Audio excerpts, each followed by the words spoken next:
Hello guys, welcome back to rich psychology. Richard Prescon और Ronald Reid दो Americans थे। Richard ने MBA किया था और उनके पास फाइनेंस की डिग्री थी और उनकी एजुकेशन हार्वर्ड यूनिवर्सिटीज़ में कंप्लीट हुई थी। और रोनाल्ड सिर्फ हाई स्कूल तक ही पढ़े थे और वो एक अमेरिकन गैस स्टेशन में एज एन एम्प्लॉय जॉब करते थे। रिचर्ड ने ईयर 2000 में एक एक्सट्रीम लोन लिया उसके लग्जरी हाउस के लिए और रोनाल्ड ने 38 साल की उम्र में एक 2 बेडरूम वाला घर खरीदा, वो भी सिर्फ $12,000 में। ईयर 2007 तक रिचर्ड ने अपनी फाइनेंशियल नॉलेज को यूज़ कर कर बहुत से पैसे कमाए और बहुत खर्चा किया। और वहीं पर रोनाल्ड उसी गैस स्टेशन पर काम कर कर एक एवरेज अमेरिकन से भी कम पैसा कमा पा रहे थे। और ईयर 2008 में अमेरिका में हुआ ग्रेट डिप्रेशन की वजह से मार्केट क्रैश हो गया और रिचर्ड प्रेस्कॉन के सारे पैसे डूब चुके थे और उन्होंने बैंकरप्सी डिक्लेयर कर दी।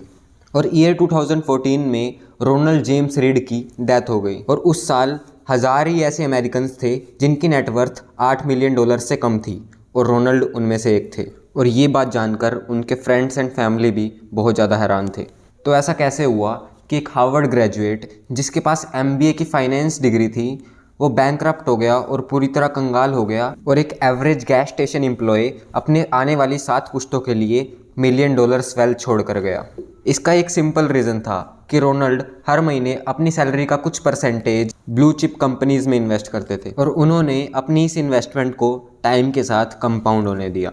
और वहीं पर रिचर्ड, भले ही वो बहुत ज़्यादा एजुकेटेड थे, पर उनके पास इस मनी मैनेजमेंट की गेम का सबसे इम्पोर्टेंट साइकोलॉजिकल फैक्टर नहीं था, जो कि था पेशेंस। वो बहुत ज़्यादा ग्रीडी होकर लोन्स पर लोन्स लेते गए और अपने एक्सपेंसेस को भी मैनेज नहीं कर पाए और एट द एंड वो बैंकरप्ट हो गए। इसीलिए ऑथर ने कहा है, earning money is not hard, managing it is. पैसा कमाना मुश्किल नहीं है, पैसे को मैनेज करना बहुत मुश्किल है।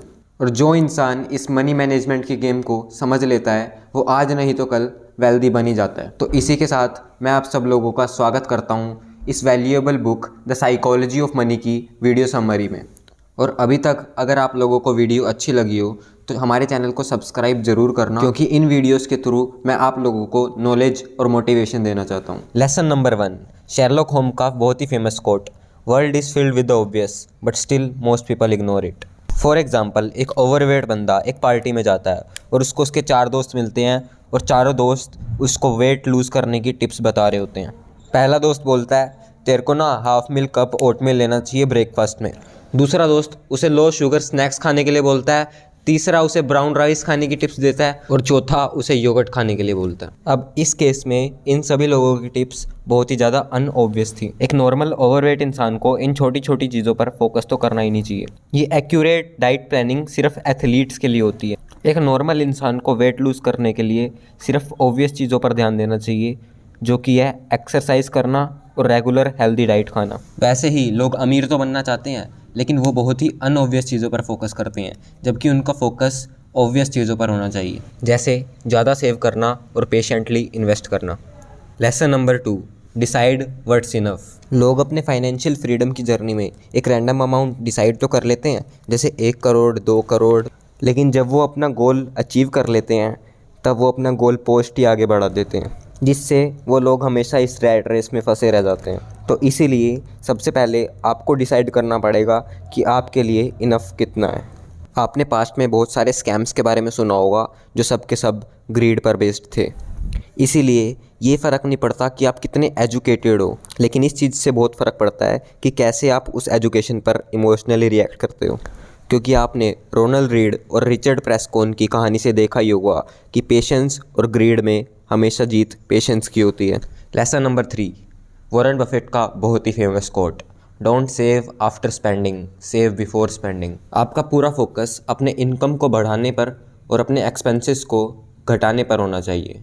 इससे आप कम खर्चा करोगे और ज़्यादा सेव करोगे, और जितना हो सके बेफिजूल के एक्सपेंसेस से दूर रहना है, क्योंकि बहुत सारे लोग उस पैसे को खर्च करते हैं जो उन्होंने कमाया भी नहीं है, और उन लोगों को इम्प्रेस करने के लिए जिन्हें वो पसंद भी नहीं करते, जैसे लोन पर गाड़ी लेना और अपने नेबर्स को जलाना।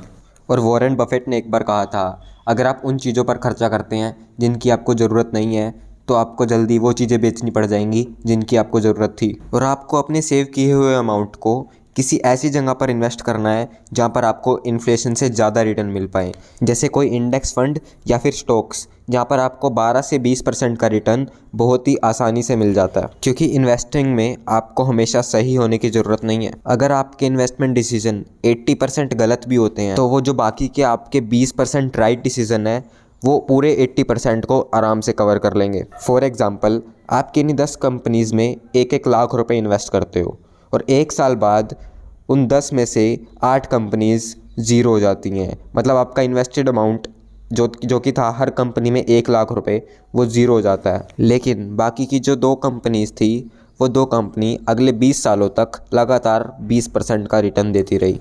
तो 20 साल बाद जो आपका टोटल इन्वेस्टेड अमाउंट था वो ग्रो होकर हो चुका था 1 करोड़ रुपए। ये सब हुआ इस पावर ऑफ कंपाउंडिंग की वजह से। इस केस में आप सिर्फ 20% राइट थे, मतलब आपके 80% डिसीजन गलत डिसीजन थे। फिर भी आपको इस पावर ऑफ कंपाउंडिंग की वजह से कितना ज़्यादा प्रॉफिट हुआ। ऐसे ही you can be right by wrong decisions. Lesson number 4, nobody is dumb. हर इंसान किसी डिफरेंट कल्चर, अपब्रिंगिंग, इकोनॉमी और कंट्री में पैदा होता है, इसीलिए सबका पैसे की तरफ प्रोस्पेक्टिव भी अलग अलग होता है। फॉर एग्ज़ाम्पल, अमेरिका में 70% से भी ज़्यादा लोअर क्लास इनकम वाले लोग हर साल लॉटरी टिकट्स पर 400 से भी ज़्यादा डॉलर स्पेंड करते हैं। तो आप लोगों को अभी ये उनका एक्ट नॉनसेंस लग रहा होगा, क्योंकि लॉटरी से जीतने वाले लोगों की प्रोबेबिलिटी करोड़ों में एक होती है। लेकिन ये बात जब आप लोग उनको समझाने जाओगे तो वो आपको ही बेवकूफ़ समझकर आपको ही बुरा फील करवा देंगे, क्योंकि हम इंसान